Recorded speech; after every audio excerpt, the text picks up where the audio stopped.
Essa mulher, ela simplesmente estava sendo julgada aqui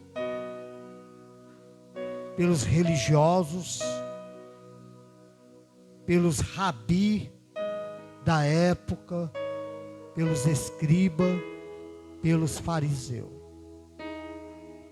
Ela foi pego no pior ato que os judeus, eles condenam. Na época de Jesus era mais forte a condenação. Eles usavam muito a lei de Moisés para condenar aquela pessoa, para julgar. Se essa mulher tivesse sido realmente julgada, e se realmente em Jesus não houvesse autoridade e poder de perdoar e de retrazer de volta a dignidade daquela pessoa, essa mulher tinha sido morta.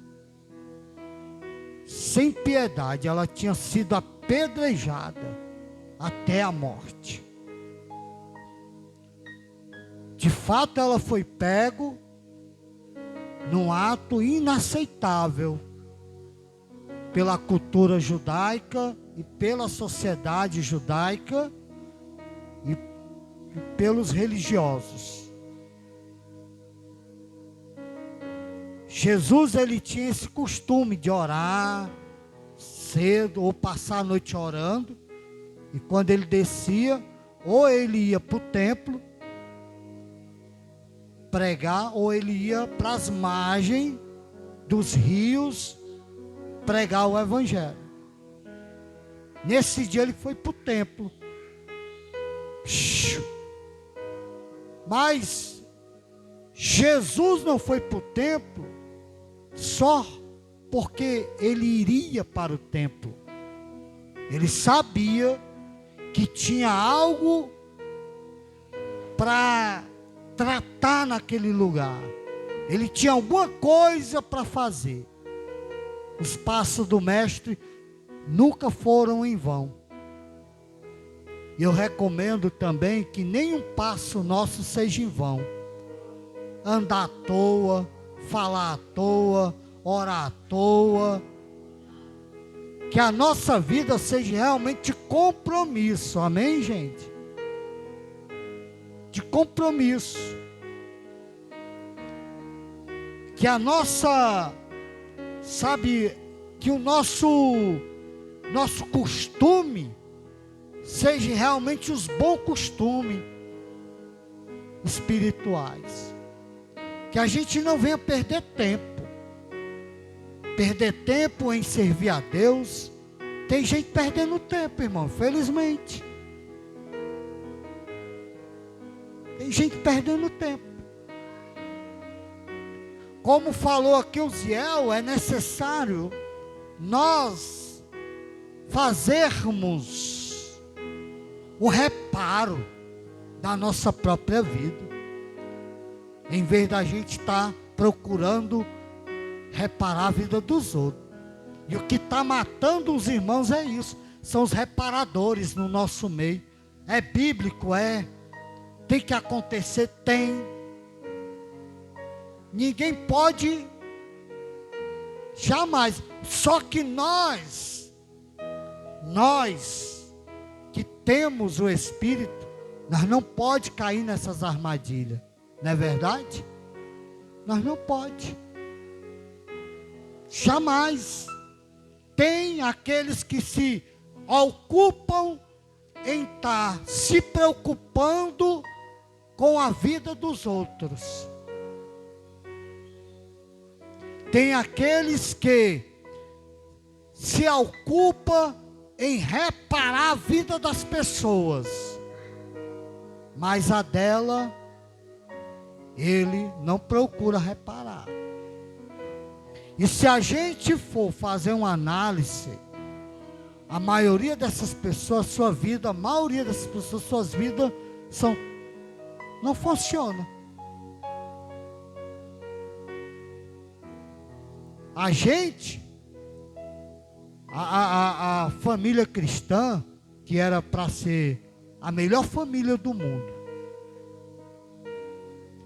mas, felizmente, muitos estão no nosso meio, e é bíblico isso, sabe, afundando a vida das pessoas. Nem faz, nem deixa os outros fazer. Não vai, nem deixa os outros ir. Não se habilita, não se entrega e nem deixa as pessoas se entregar. Fica se colocando como uma pedra tão desgraçada, tão miserável no meio das pessoas. E vivem olhando, esbibilhotando e apontando e julgando a vida dos outros. Graças a Deus que Jesus nos ensinou diferente. O verdadeiro cristão autêntico, afiado na palavra, ele vai pela palavra de Jesus. Em vez de julgar, ele levanta. Em vez de apontar, ele desce a mão e diz: eu vou ajudar. Em vez de jogar pedra, ele defende a pessoa. Não importa a situação, não importa o pecado, não importa o problema, ele defende. Não é passar a mão, ele vai lá e diz assim: tem jeito para isso aqui. Enquanto vocês querem julgar, apedrejar, mas eu quero dizer que pela palavra Jesus perdoa ele e levanta ele. É o certo. Essa mulher ia ser apedrejada, irmão, até a morte. Ela ia ser condenada pela lei. Ela ia ser carregada pelos cabelos, pelos braços, em praça pública, perante a sua família, perante ao seu marido, perante aos seus filhos, diante de toda a sociedade. Iam condenar ela, iam começar a jogar pedra, até matar aquela mulher. E todos que estavam ali tinham que ver, testemunhar a morte. Então era isso que ia acontecer com essa mulher. O texto diz que eles estavam a fim de julgar Jesus. Eles queriam pegar Jesus em alguma falta, usando o pecado, a queda e o erro daquela mulher. Mas Jesus, cheio do Espírito, cheio do amor e do perdão, deixou que eles lhe trouxessem ela até a sua presença. Olha só como o Filho do Homem tem autoridade, irmão. Quando eles trouxeram ela para Jesus, eles, a fim de pegar Jesus em alguma falta, eles até usaram de palavras, sabe, com ironia, sabe, querendo desfazer do poder de Deus, do Filho de Deus. Disseram: mestre, rabi, como se dissesse: tu se diz ser mestre nas escrituras, mestre? Olha só, essa mulher foi pego agora, no ato de adultério, e na lei de Moisés diz que quem for pego no adultério tem que ser julgado e o quê? Morta por apedrejamento. O que é que tu fala? Me diz alguma coisa. E é assim que fazem hoje. E é assim que quem vive uma religião, quem vive, sabe, por dentro de roupas, encapado com as suas caras lisas de religiosidade, apontando a vida das pessoas. Mas está escrito: nada que está em oculto que o Senhor não venha revelar. Oh, glória a Deus!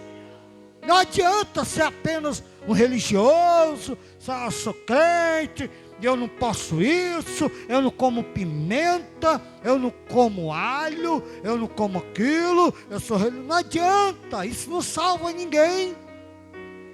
Mas a língua é do tamanho da língua de um tamanduá. Não, o tamanduá tem as unhas grandes, né, irmão? Tem a língua também? Aí é. O desgraçado bota a língua assim para fora que não tem fim, irmão. A língua é grande, afiada para falar mal, para maltratar as pessoas com palavras, para dizer que aquela pessoa não serve, para dizer que aquela pessoa não tem chance, para dizer que aquela pessoa não merece.